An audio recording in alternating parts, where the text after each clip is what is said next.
नमस्कार। सनातन संस्था और हिंदू जनजागृति समिति की ओर से ऑनलाइन सत्संगों की श्रृंखला आयोजित की गई है और इसी श्रृंखला का एक भाग यानी बच्चों के लिए ऑनलाइन बाल संस्कार वर्ग।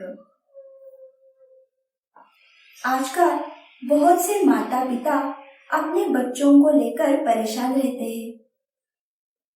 उनमें जो भी दोष आजकल उत्पन्न हो रहे हैं, जैसे चिड़चिड़ापन या फिर उद्दंडता पूर्वक बोलना, न सुनना, हट करना, ऐसे बहुत से दोषों के कारण सभी माता पिता चिंतित रहते हैं। इस बाल संस्कार वर्ग से इन सारी समस्याओं का हल आपको मिल सकता है। तो सभी बच्चे और उनके माता पिता भी इस बाल संस्कार वर्ग का अवश्य लाभ लें। चलो फिर अब आज के हमारे बाल संस्कार वर्ग को हम आरंभ करते हैं। सनातन संस्था के श्रद्धा स्रोत परम पूज्य भक्तराज महाराज तथा संस्थापक परात्पर गुरु डॉक्टर जयंत आठवले जी के चरणों में वंदन कर हम आज का यह बाल संस्कार वर्ग आरंभ करते हैं। अब हम श्री गणेश जी के चरणों में प्रार्थना करेंगे। सभी बच्चे अपने हाथ जोड़ेंगे, आंखें बंद करेंगे और श्री गणेश जी का जो रूप है वो अपनी आंखों के सामने लाकर पूरी एकाग्रता के साथ ये प्रार्थना कहेंगे। हे श्री गणेश जी, आपकी ही कृपा से इस बाल संस्कार वर्ग में सहभागी होने का अवसर हमें मिला है। हम आपके शरण में आए हैं। हे श्री गणराया, इस संस्कार वर्ग में जो भी सूत्र हमें बताने वाले हैं, ये सारे सूत्र हमें समझ में आने दीजिए और उसके अनुसार आचरण करने के लिए आप ही हमें बुद्धि, शक्ति एवं क्षमता दीजिए। ऐसी आपके श्री चरणों में शरणागत भाव से प्रार्थना है। अब हम श्री गणेश जी का श्लोक कहेंगे। सभी बच्चे भी मेरे साथ ये श्लोक कहेंगे। वक्रतुंड महाकाय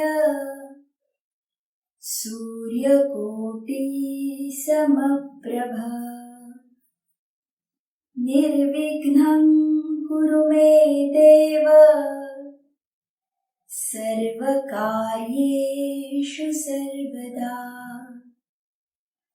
इस श्लोक का अर्थ है, घुमावदार सूंड वाले विशाल शरीर का, करोड़ों सूर्यों का तेज धारण करने वाले हे श्री गणेश जी, आपकी कृपा से मेरे सर्व कार्य बिना किसी बाधा के सफल हो, ऐसी आपके चरणों में प्रार्थना है।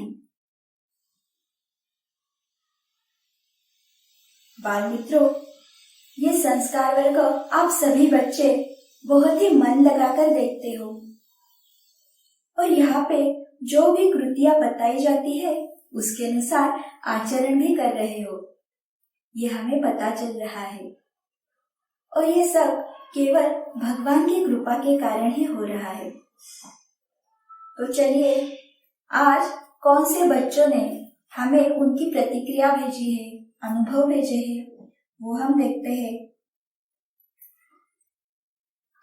आज का पहला जो अनुभव है वो भेजा है पूजा लता ने। पूजा लता ने लिखा है कि उसने सनातन चैतन्यवाणी ऑडियो ऐप डाउनलोड किया है और वो उसे बहुत अच्छा लगा। बाद में साक्षी और आराध्या अहिर ने लिखा है कि उन्हें ये बाल संस्कार वर्ग बहुत अच्छा लगता है। नाम जप करने के बाद उनका दिन बहुत अच्छे से व्यतीत होता है। आरती पिराने ने लिखा है कि अब वो धर्माचरण की कृतियां अपनाएगी और सभी को इसके बारे में बताएगी। आपने पहले भी जो आदर्श कृतियां सिखाई है मैं वो नियमितता से करती हूँ, तो ये बहुत अच्छी बात है।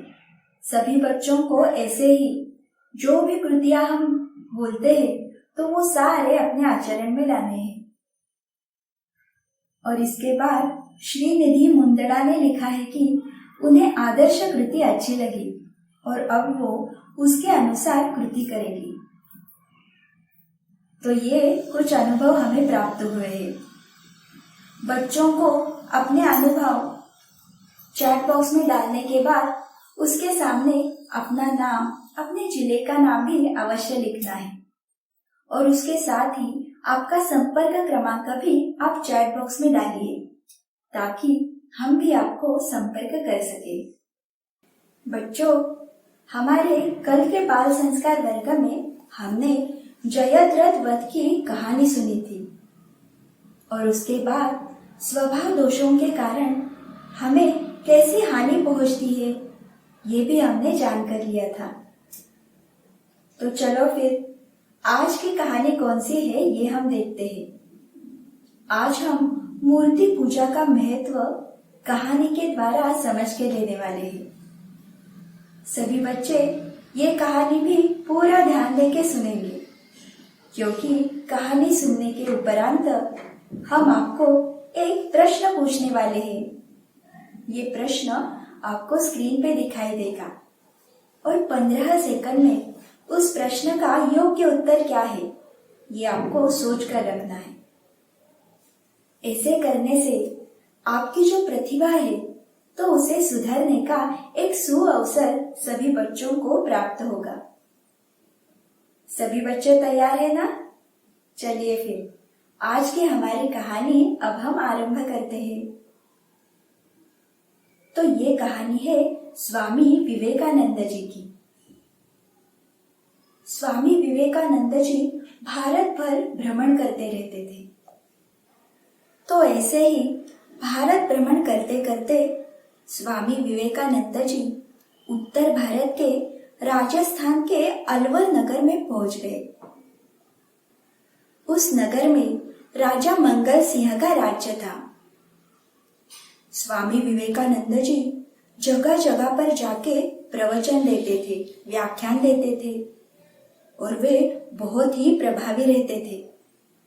उनके ये व्याख्यान सुनकर बहुत से लोग उनके भक्त बन जाते थे।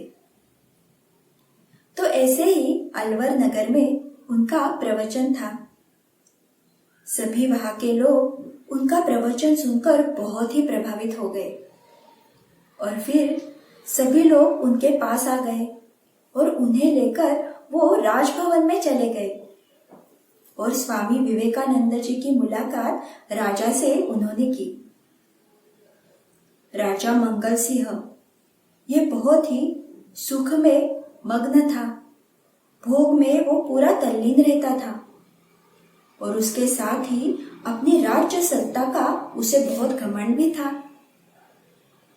स्वामी विवेकानंद जी जब राजभवन में पहुंचे तो उन्हें देखकर महाराज ने सोचा, ये क्या, ये तो केवल एक युवा सन्यासी है। भले ये अंग्रेजी में अच्छा प्रवचन देता होगा, परंतु इसका अनुभव क्या होगा, इसे क्या पता होगा, ऐसे वे सोचने लगे थे। और फिर बोलते बोलते राजा ने स्वामी जी से पूछा, स्वामी जी, ये जो मूर्ति पूजा करते हैं ना, ये मुझे बहुत ही मूर्खता लगती है। सब लोग कैसे करते हैं? कोई तो मूर्ति रहती है, उसे हल्दी कुमकुम लगाना, फूल चढ़ाना और उस मूर्ति के सामने हाथ जोड़कर खड़े रहना, ये सारी उनकी कृति देखकर उनकी ये सोच पर मुझे तरस आता है। इस विषय में आपका क्या मत है? ऐसे उस राजा ने पूछा। स्वामी जी पहले से ही भाग गए थे, इसलिए उन्होंने इस प्रश्न का सीधा उत्तर नहीं दिया। राजा और स्वामी जी जिस भवन में बात कर रहे थे ना, उस भवन का पूरा निरीक्षण स्वामी जी ने किया और फिर उन्हें एक दीवार पर एक चित्र टंगा हुआ दिखा। ये चर्चा जब चल रही थी तब वहां पे राज्य के दीवान जी भी उपस्थित थे। स्वामी जी ने पहले राजा से पूछा, ये चित्र किसका है? तो राजा बोले, ये मेरे स्वर्गीय पिताजी का चित्र है। स्वामी जी बोले, अच्छा ठीक है।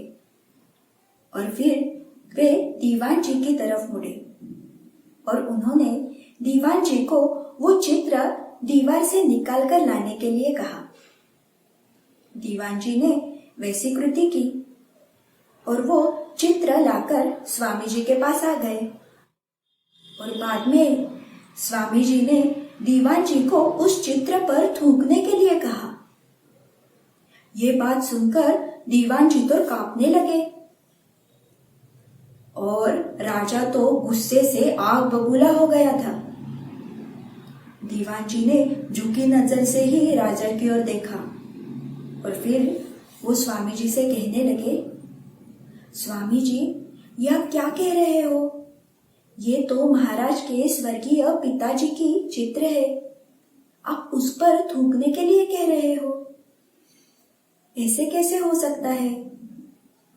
ये सब सुनने के बाद स्वामी जी कहने लगे, दीवान जी, ये तो केवल काली स्याही से रंगा हुआ एक कागज का मोटा टुकड़ा है, उस पर थूकने में कैसा डर?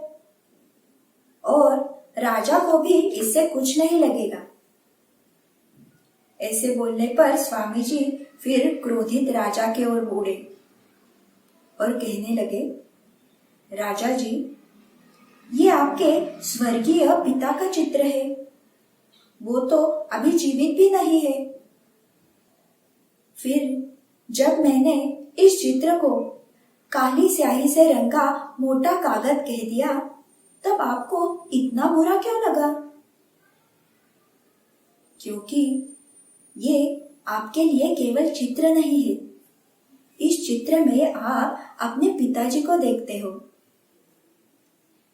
तो हे राजन, इसी प्रकार आप जब मूर्ति पूजा करने वाले भक्तों को अज्ञानी मूर्ख कहते हो तो ये भी कितनी बुरी बात है।